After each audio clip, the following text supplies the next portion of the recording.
ಅಹಿಂದ ನಾಯಕ ಕರ್ನಾಟಕ ರಾಜ್ಯ ಕಂಡ ಶ್ರೇಷ್ಠ ಮುಖ್ಯಮಂತ್ರಿಗಳಲ್ಲಿ ಒಬ್ಬರಾಗಿರುವ ಸಿದ್ದರಾಮಯ್ಯ ಅವರ ತೇಜೋವಧೆ ಮಾಡುವ ಸಲುವಾಗಿ ಬಿಜೆಪಿ ಮತ್ತು ಜೆಡಿಎಸ್ ಮೈತ್ರಿಕೂಟವು ಅವರ ಆಡಳಿತ ಅವಧಿಯನ್ನ ಕಪ್ಪು ಚುಕ್ಕೆ ಎಂಬಂತೆ ಬಿಂಬಿಸುವ ರೀತಿಯಲ್ಲಿ ಪಾದಯಾತ್ರೆ ಮಾಡಿ ಸಿದ್ದರಾಮಯ್ಯ ಅವರ ಹೆಸರಿಗೆ ಕಪ್ಪು ಚುಕ್ಕೆ ಇಡಲು ಹೊರಟಿದ್ದಾರೆ ಎಂದು ಕಾಂಗ್ರೆಸ್ ಮುಖಂಡರು ಕಾರ್ಯಕರ್ತರು ಇಂದು ಚಿಕ್ಕಬಳ್ಳಾಪುರ ನಗರದ ಶಿಡ್ಲಘಟ್ಟ ಸರ್ಕಲ್ನಲ್ಲಿ ಬಿಜೆಪಿ ಜೆಡಿಎಸ್ ವಿರುದ್ಧ ಪ್ರತಿಭಟನೆ ನಡೆಸಿದರು.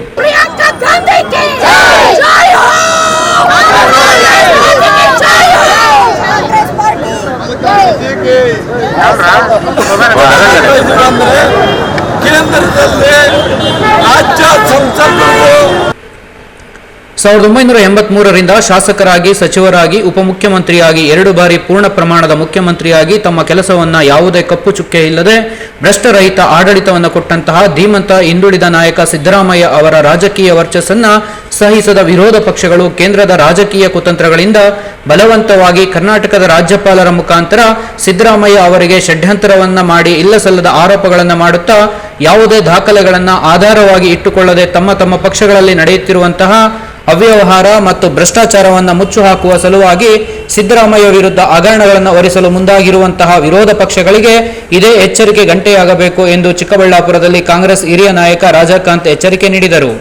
ಸನ್ಮಾನ್ಯ ಸಿದ್ದರಾಮಯ್ಯ ಅವರು ಮುಖ್ಯಮಂತ್ರಿಯಾಗಿ ಕೆಲಸ ಮಾಡ್ತಾ ಇದ್ದಾರೆ. ಅವರು 1983ರಿಂದ ಕೂಡ ಶಾಸಕರಾಗಿ, ಸಚಿವರಾಗಿ, ಉಪಮುಖ್ಯಮಂತ್ರಿಯಾಗಿ 2 ಬಾರಿ ಮುಖ್ಯಮಂತ್ರಿಗಳಾಗಿ ಈ ರಾಜ್ಯದಲ್ಲಿ ಸ್ವಚ್ಛದಿಂದ ಪ್ರಾಮಾಣಿಕತೆಯಿಂದ ಕೆಲಸ ಮಾಡ್ತಾ ಬಂದಿರತಕ್ಕಂಥ ಏಕೈಕ ವ್ಯಕ್ತಿ ಅಂದರೆ ಇವತ್ತು ಸನ್ಮಾನ್ಯ ಸಿದ್ದರಾಮಯ್ಯ ಅವರು.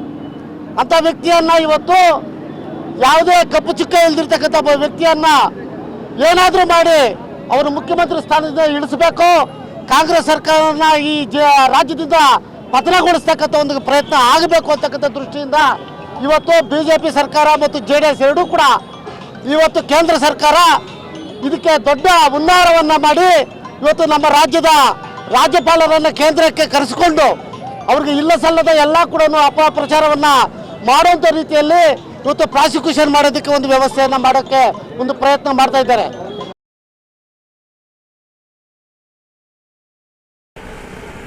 ಇನ್ನು ಪ್ರತಿಭಟನೆಯಲ್ಲಿ ಹಿರಿಯ ಮುಖಂಡರುಗಳು ಮಾತನಾಡುತ್ತಾ ಅಹಿಂದ ವರ್ಗದ ನಾಯಕ ಸಿದ್ದರಾಮಯ್ಯ ಅವರನ್ನ ಕೆಣಕಿದರೆ ನಾವು ಸುಮ್ಮನಿರಲ್ಲ. ಅವರು ಮೌನ ವಹಿಸಬಹುದು, ಆದರೆ ಅವರ ಹಿಂದೆ ಇರುವಂತಹ ನಾವುಗಳು ಸುಮ್ಮನೆ ಇರುವ ಪ್ರಸಕ್ತವೇ ಇರುವುದಿಲ್ಲ ಎಂದು ಪರೋಕ್ಷವಾಗಿ ಬಿಜೆಪಿ ಮತ್ತು ಜೆಡಿಎಸ್ ಮೈತ್ರಿ ಪಕ್ಷಕ್ಕೆ ಟಾಂಗ್ ಕೊಡುವುದರ ಮುಖಾಂತರವಾಗಿ ಸಿದ್ದರಾಮಯ್ಯನ ಮುಟ್ಟಿದರೆ ಅಥವಾ ಕೆಣಕಿದರೆ ನಾವು ರಕ್ತಪಾತವನ್ನು ಸೃಷ್ಟಿಸುತ್ತೇವೆ. ರಾಜ್ಯದಲ್ಲೇ ನೀವು ಮಾಡಿರುವಂತಹ ಹಗರಣಗಳು ಮತ್ತು ಮಾನಹಾರಣಗಳು ಮತ್ತು ಹೆಣ್ಣು ಮಕ್ಕಳ ಶೀಲದ ಪ್ರಕರಣಗಳನ್ನು ಎತ್ತಿ ಹಿಡಿದು ನಿಮ್ಮ ರಾಜಕೀಯ ಭವಿಷ್ಯಕ್ಕೆ ನೆಲೆ ಇಲ್ಲದೆ ಮಾಡುತ್ತೇವೆ ಎಂಬ ಎಚ್ಚರಿಕೆಯನ್ನ ಅಹಿಂದ ವರ್ಗದ ಪ್ರತಿಭಟನೆಯ ನಿರಂತರ ಹೇಳಿದರು. ಇಡೀ ದೇಶದಲ್ಲಿ ಜೆಡಿಎಸ್ ಎಲ್ಲೂ ಇಲ್ಲ, ರಾಜ್ಯದಲ್ಲೆಲ್ಲೂ ಇಲ್ಲ, ಆಗೋಯ್ತು, ಮುಳುಗೋಯ್ತು. ಅದು ಅಡುಗು ಮುಳುಗೋದಂಗೆ ಜೆಡಿಎಸ್ ಸರ್ಕಾರ. ಬರೀ 2 ಸೀಟ್ ಗೆದ್ದವ್ರೆ ಪಾಪ. 2 ಸೀಟ್ ಗೆದ್ದು ಏನೋ 20-30 ಸೀಟ್ ಗೆದ್ದಂಗೆ ಮೆರೀತಾ ಇದ್ದಾರೆ. ಅದರಲ್ಲೂ ಆ ಮೋದಿಗೆ ಬುದ್ಧಿ ಇದೆಯೋ ಇಲ್ವೋ ಆ ಪುಣ್ಯಾತ್ಮನಿಗೆ. ಆ ಪುಣ್ಯಾತ್ಮ ಒಳ್ಳೆ ಕ್ಯಾಬಿನೆಟ್ ಸಚಿವ ಕೊಟ್ಬಿಟ್ಟ, ಮೆರೆದಾಡ್ತಾವನೆ.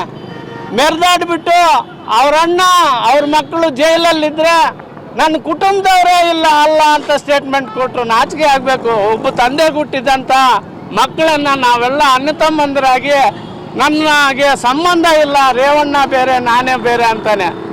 ಇಂತಹ ನೀಚಗೆಟ್ಟ ಲಜ್ಜೆಗೆಟ್ಟ ಮಂತ್ರಿ ಯಾರಾದರೂ ಇದ್ದರೆ ಅವರು ಕುಮಾರಸ್ವಾಮಿ ಅನ್ನೋದನ್ನು ಸ್ಪಷ್ಟವಾಗಿ ಹೇಳಕ್ಕೆ ಬಯಸ್ತೀನಿ.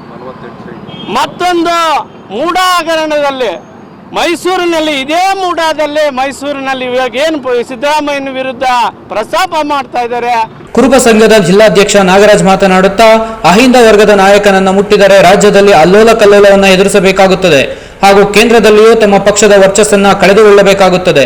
ಕೇವಲ ಷಡ್ಯಂತ್ರದ ಭಾಗವಾಗಿರುವ ಮೂಢ ಮತ್ತು ಇತರೆ ಹಗರಣಗಳನ್ನು ವ್ಯವಸ್ಥಿತವಾಗಿ ಹೇಳುವ ಮುಖಾಂತರ ಕಪ್ಪು ಚುಕ್ಕೆ ಇಲ್ಲದ ಕಾಂಗ್ರೆಸ್ ಸರ್ಕಾರದ ಮೇಲೆ ಬಲವಂತವಾಗಿ ಕಪ್ಪು ಚುಕ್ಕೆ ಇಡಲು ಮುಂದಾಗುತ್ತಿರುವಂತಹ ಬಿಜೆಪಿ ಮತ್ತು ಜೆಡಿಎಸ್ಗೆ ಮುಂದಿನ ದಿನಗಳಲ್ಲಿ ತಕ್ಕ ಪಾಠವನ್ನು ಕಲಿಸಲು ಅಹಿಂದ ನಾಯಕರು ಮತ್ತು ಮತದಾರರು ಸಿದ್ಧರಿದ್ದಾರೆ ಎಂದು ತಿಳಿಸಿದರು. ಬಿಜೆಪಿಯವರು ಮತ್ತು ಜೆಡಿಎಸ್ ಅವರು ಏನೇನು ಕುತಂತ್ರಗಳು ಮಾಡಬೇಕು ಅದನ್ನೆಲ್ಲ ಪ್ರಯತ್ನ ಮಾಡ್ತಾ ಇದ್ದಾರೆ. ಆದರೆ ಸಿದ್ದರಾಮಯ್ಯನವರು ಇದು ಯಾವುದಕ್ಕೂ ಲೆಕ್ಕಕ್ಕೆ ಇಟ್ಕೊಳ್ತೀರಾ ಸಹಿಸ್ಕೊಂಡು ಹೋಗ್ತಾವ್ರೆ. ಅವರಿಗೆ ಸೆಂಟ್ರಲ್ ಗೌರ್ಮೆಂಟ್ ನಮ್ಮ ರಾಷ್ಟ್ರೀಯ ನಾಯಕರಾದಂಥ ಮಲ್ಲಿಕಾರ್ಜುನ ಖರ್ಗೆಜಿಯವರು, ಸೋನಿಯಾ ಗಾಂಧಿಯವರು, ರಾಹುಲ್ ಗಾಂಧಿಯವರು ಅವ್ರ ಬೆನ್ನಿಂದ ನಿಂತು ಯಾವುದೇ ಕಾರಣಕ್ಕೂ ನೀವು ತಪ್ಪು ಮಾಡಿಲ್ಲ, ನೀವು ರಾಜೀನಾಮೆ ಕೊಡಬಾರ್ದು ಅಂತ ಈಗಾಗಲೇ ಹೇಳ್ತಿರ್ತಾರೆ. ಹಾಗೂ ರಾಜ್ಯದಲ್ಲಿ ಅವರ ಜೊತೆಯಾಗಿದ್ದಂಥ ಡಿ ಕೆ ಶಿವಕುಮಾರ್ ಸಾಹೇಬ್ರು ಇರ್ಬೋದು, ಎಲ್ಲ ನಮ್ಮ ಕರ್ನಾಟಕದ ಮಂತ್ರಿ ವರ್ಗದವ್ರು ಇರ್ಬೋದು, ಶಾಸಕರು ಇರ್ಬೋದು, ಸಿದ್ದರಾಮಯ್ಯನವ್ರು ಯಾವುದೂ ತಪ್ಪು ಮಾಡಿಲ್ಲ, ಅವ್ರ ಹಿಂದೆ ನಾವು ನಿಂತಿದ್ದೀವಿ ಅಂತೇಳಿ ಪಬ್ಲಿಕ್ ಅಲ್ಲಿ ಇರ್ಬೋದು, ಕ್ಯಾಬಿನೆಟ್ ಅಲ್ಲಿ ಇರ್ಬೋದು, ಸಿದ್ದರಾಮಯ್ಯನವ್ರಿಗೆ ಈಗಾಗಲೇ ಬೆಂಬಲ ಕೊಟ್ಟಿರ್ತಾರೆ. ಹಾಗೂ ಎರಡನೇ ಸಾರಿ ಅವರು CM ಆಗಿರೋದೇ ಕೆಲವರಿಗೆ ಹೊಟ್ಟೆ ಉರಿ.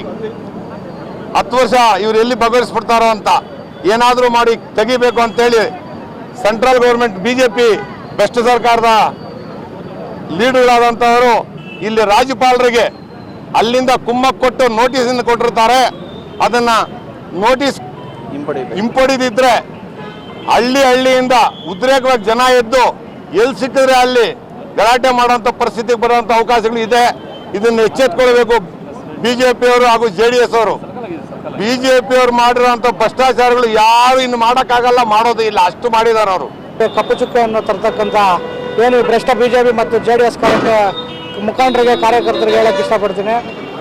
ದಯವಿಟ್ಟು ಹಿಂದಿನ ಸರ್ಕಾರದಲ್ಲಿ PSI ಹಗರಣ ಆಗಿರ್ಬೋದು, ಮೊಟ್ಟೆ ಹಗರಣ ಆಗಿರ್ಬೋದು, ಮಕ್ಕಳು ಸ್ಕಾಲರ್ಶಿಪ್ ಕೊಡೋಕೆ ಸಹ ಆಗದೆ ಇರತಕ್ಕಂಥ ನಡವಳಿಕೆಯಲ್ಲಿ ನಡ್ಸ್ಕೊಂಡು ಬಂದಂಥ ಬೊಮ್ಮಾಯಿ ಅವರು ಏನು ಬಿಟ್ಕಾಯಿಂದಾಗಿರ್ಬೋದು, ಅದೇ ರೀತಿಯಾಗಿ 750 ಕೋಟಿ ಬೇನಾಮಿ ಆಸ್ತಿ ಯಡಿಯೂರಪ್ಪನವರು ಯಾರಾದರೂ ಮುಖ್ಯಮಂತ್ರಿ ಅಧಿಕಾರದಲ್ಲಿದ್ದಾಗ ಜೈಲಿಗೆ ಹೋಗಿರ್ತಾರೆ ಅಂದರೆ ನಮ್ಮ ಕರ್ನಾಟಕದಲ್ಲಿ ಯಡಿಯೂರಪ್ಪನವರು.